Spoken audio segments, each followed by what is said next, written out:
Cherry 2000 retrospective, take one, and action.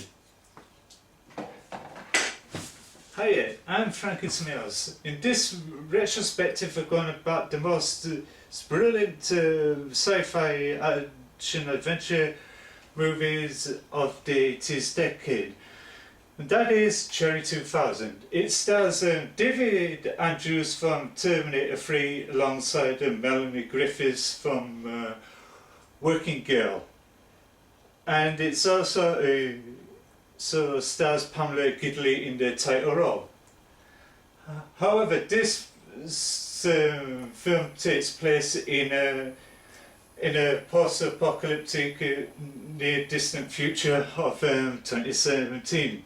To say the recording of this retrospective takes place in 2016, which is a year early to where this film's supposed to be set in 2017. However, the film Blu-ray mastering offering was produced in 2015. Speak about foreshadowing as much. Yeah, it was the most definitive sci-fi films that I ever seen.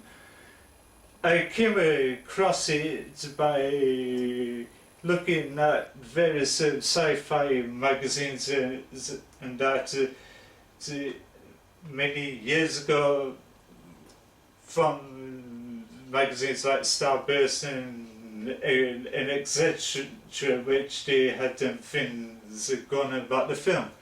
According to the on-set behind the scenes interview with Melanie Griffiths, she says it's her first movie which is action oriented due to her comedy drama background and that.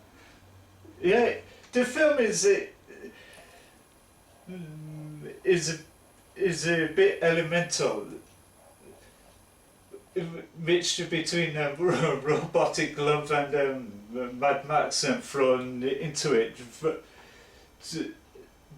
And it has got Tim Thomas and the legendary actor who appeared in the 90s version of The Flash and so many other films and that.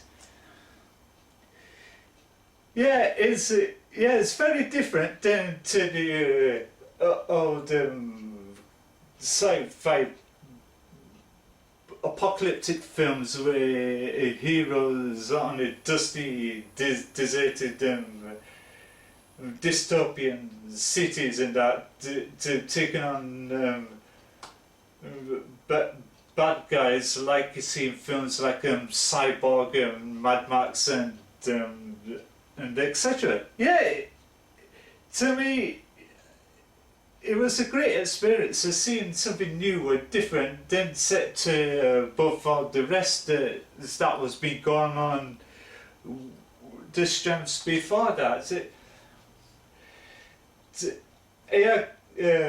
I watched it once and I quite gripped about it and everything. I've seen the behind the scenes documentary and that via a source file on the internet. To say the film is made in 1987, which is up to but on its own and that. But the film, however, did not have that much resurgence at the time. It was one of those unforgotten sci-fi films next to the other, was including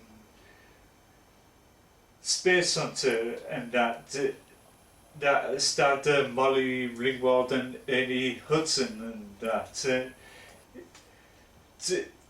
Yeah, this comes with great few extras. Yeah, some of them comes with music scoring and that I always have to mute because of the third party content reasons and that I don't want to get this retrospective flagged and that. Yeah, it comes with a nice still gallery, which is the lobby cars at the time which upon theatrical release.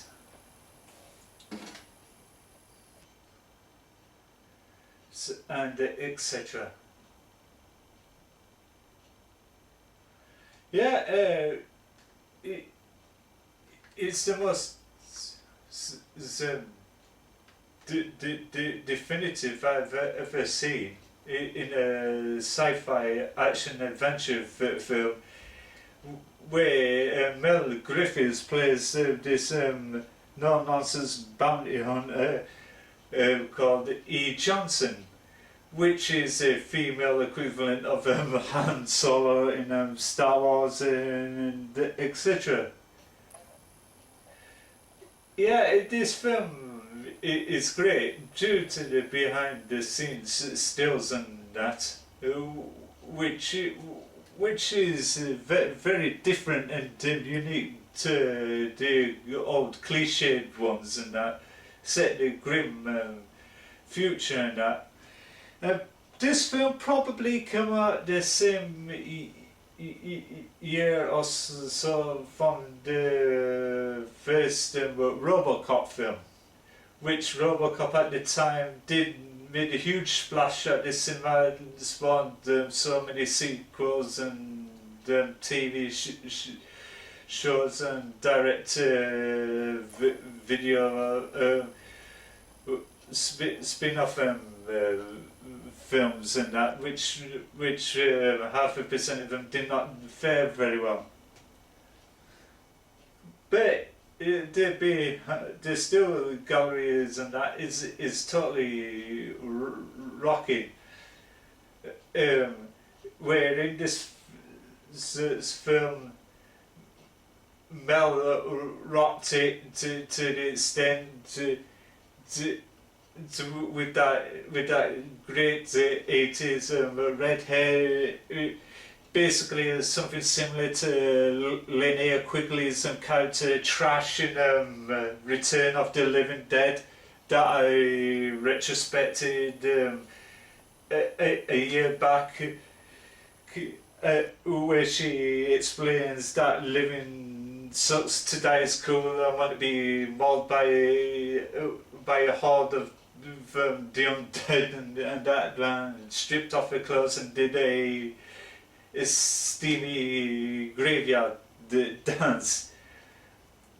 See, where, and she also had the red hair. That was the rocking and punk look of the 1980s amongst most people.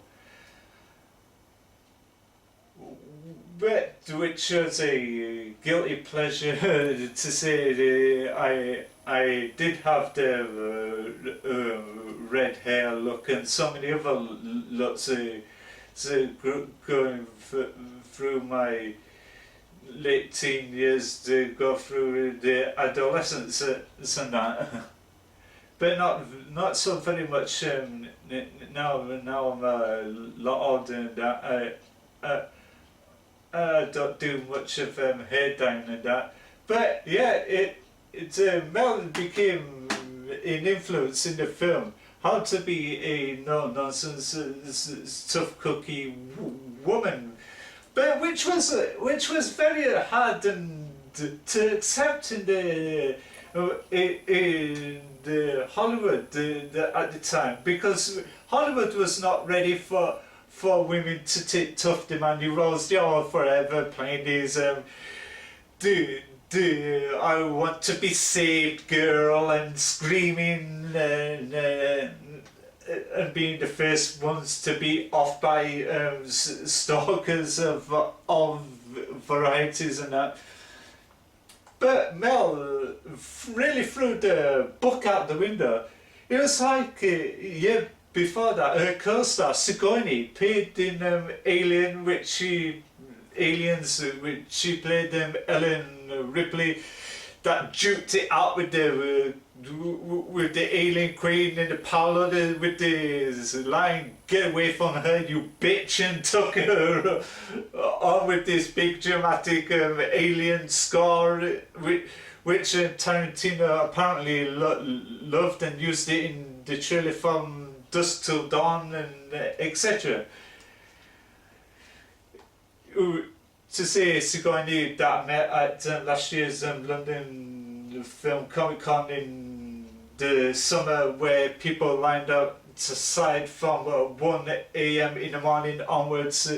It's come by 7 o'clock. There was dozens of people in various costumes of all kinds. There was some women that was there in ode to the Sigourney character, Zoo the Gatekeeper, in fantastic zoo dresses, and there was one girl, there was one tall woman standing next to me, dressed as Sigourney's other character, Ellen Ripley, from the first Alien film, not the second one, and etc. Yeah, which I surprised Sigourney with a pack of Stay Puft marshmallows and that, and she laughed and welcoming. But yeah.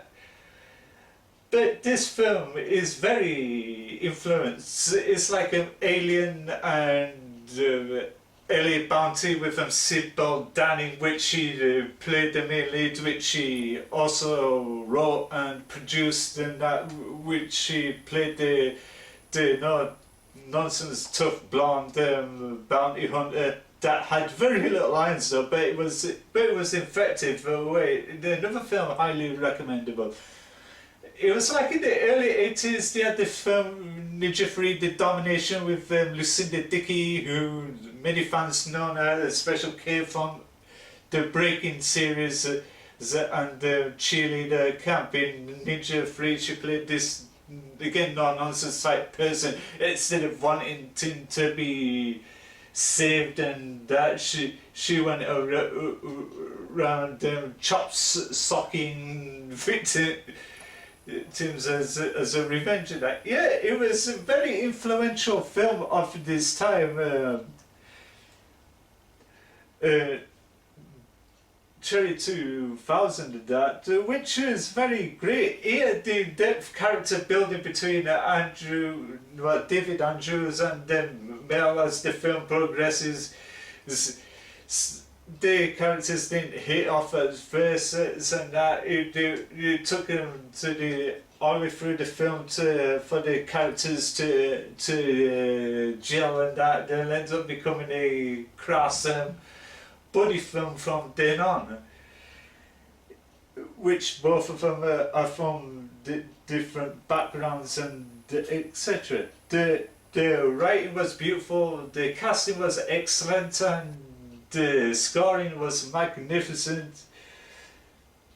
So, what more you can think of seeing a woman kicking ass? It's like I say, not being the old cliched woman which she wants to be saved and etc. Which is the most brilliant way to introduce women into tough, demanding roles in Hollywood. That's the thing that's been lacking of them late.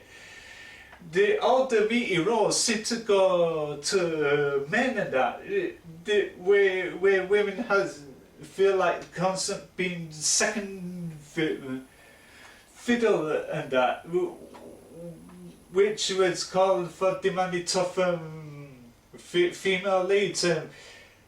Kate Beckinsale explained it in an interview for the making of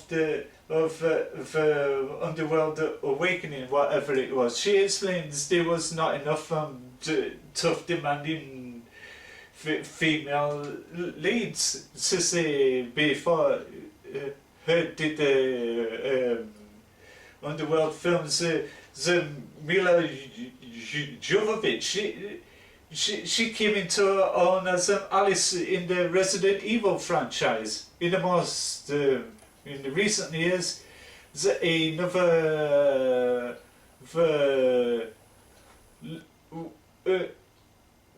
female that came into the action worlds by the likes of Gina Carano from Ultimate Fighting world, along with Ronda Rousey. She's another one that came into the world of action films by her exhilaration performance in The Expendables 3, which she wants to go on to do more better line of body work than that, to be appreciated as an actress, not just some fighter that wants to be punched around in a cage. She wants to take a line of body of work into that extremes by the divine examples of Mel Griffiths and that. Which, quite frankly, I think Mel Griffiths wanted to really be seriously taken as an actress in the 80s. She didn't want to constantly do things like comedies and that. She wanted to try to prove to the world that she could be capable of doing an action role and not being a shrieking violet going around and screaming their heads off for all the time. That was not the appetite in women anymore. The divine examples of Sybil Danning. She also dispelled them. That saying about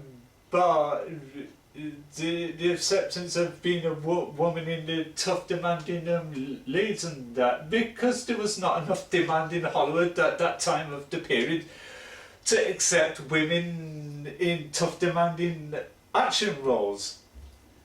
With the likes of her excelled in this and Sigourney in Aliens and that.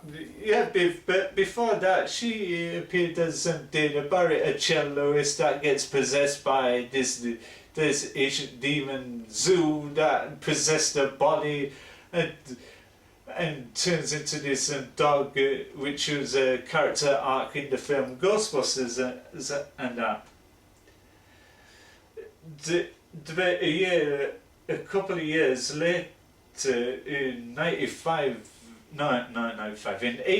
where Aliens got into production, that she wanted to strengthen her character and make her want to take charge in the key action scenes and that, not just to be standing there in looking all animated and that.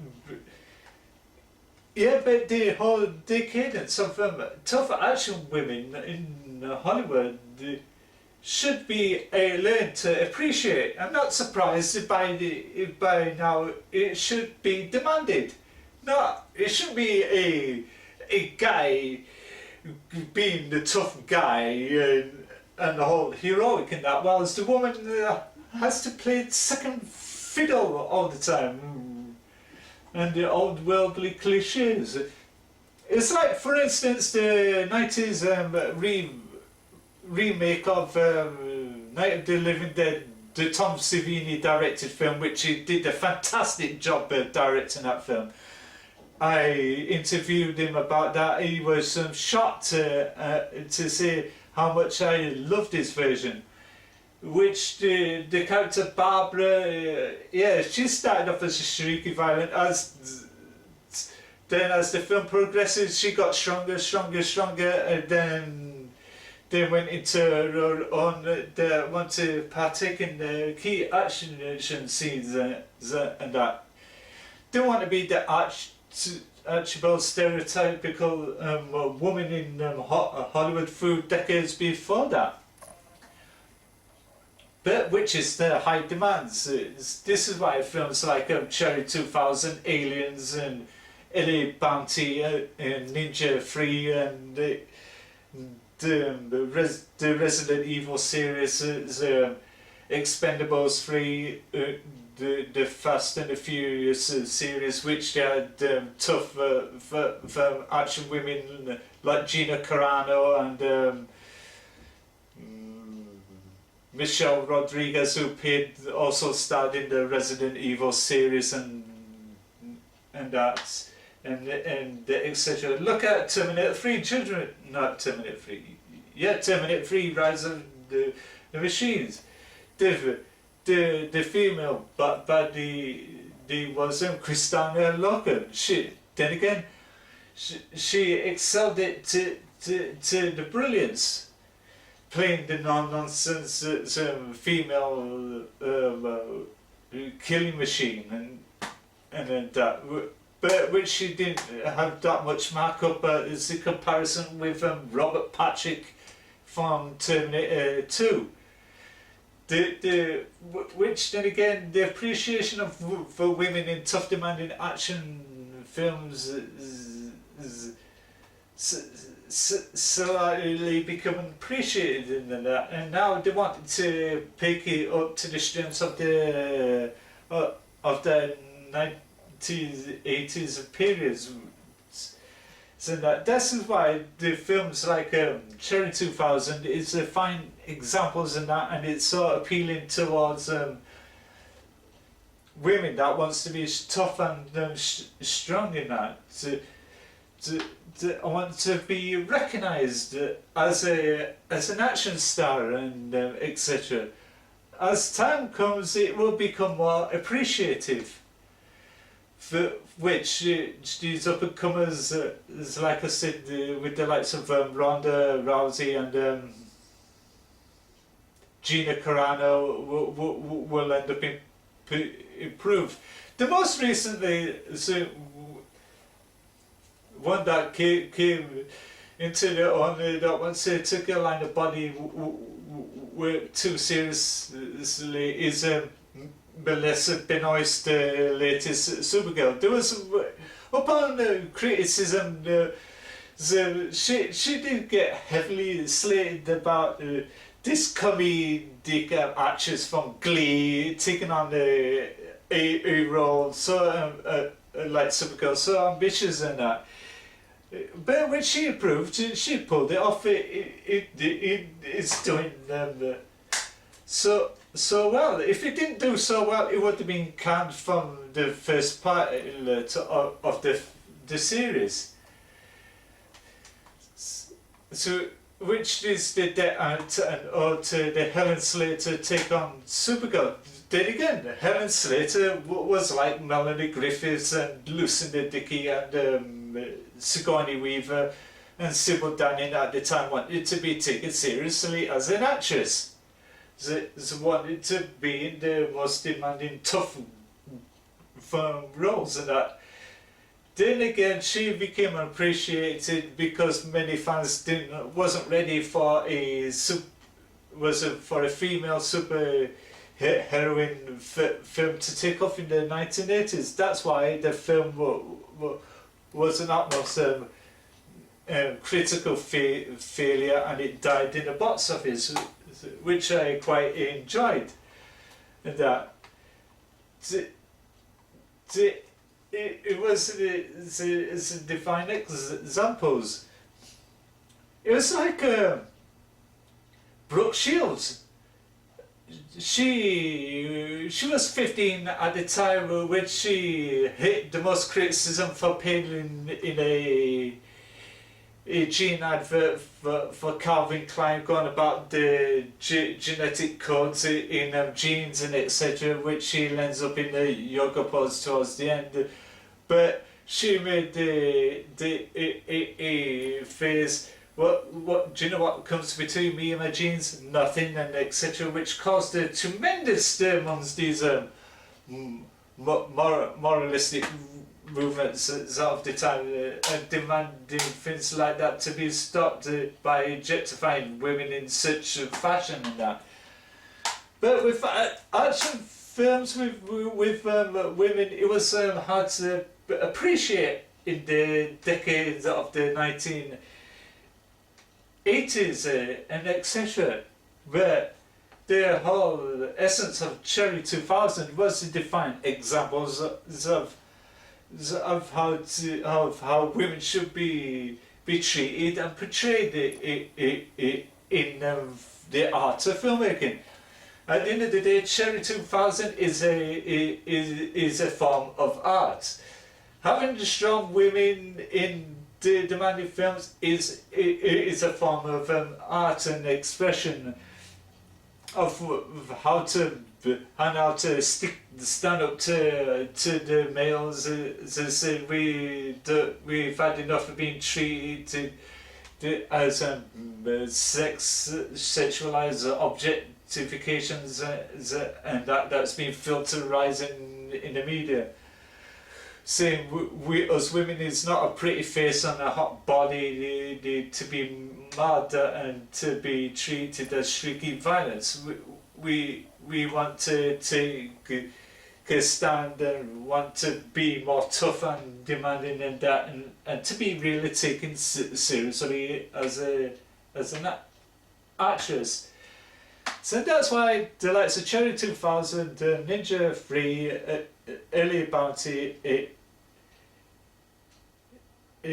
Aliens, and this, and so many others excels in that arena. Yeah, the other features on this comes with making of documentary, but I cannot show because of the copyright reasons of MGM. I don't want to get it flagged and that. And it comes with a poster and still gallery which I'm on, and it also comes with the original theatrical trailer, which is a great addition to any collectors out there. And it's a great film with great character development. Like I said, Mel rocked it as E. Johnson from beginning to end. Her performance was beautiful and etc. She nailed the character dead on, so did with David Andrews. That looks like a discount Michael Bean, or Bain, or whatever they pronounce his name, and the cross between him and Harrison Ford and Pamela Gidley in the main title role. She also nailed it as the robotic interest. All the cast in this film came to their own and they all gelled and etc. Then that's why it paid off. My summarization of Cherry 2000 is I don't know how to label it.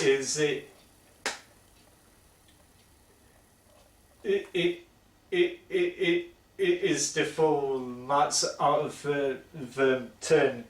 Yeah, and I usually wear tank tops when I do retrospectives. This time I'm wearing a top in support of Angry Joe's The Angry Army, and that in support to the Angry Joe show. And I'm wearing this also because it's cold. Yeah, but I'm going to give it the full 10 marks and etc. And it's a must-see film if you're a fan of Mel Griffiths and into films like Mad Max and that. And until meantime, this is me, Frankie Smales, for the Cherry 2000 retrospective, and cut.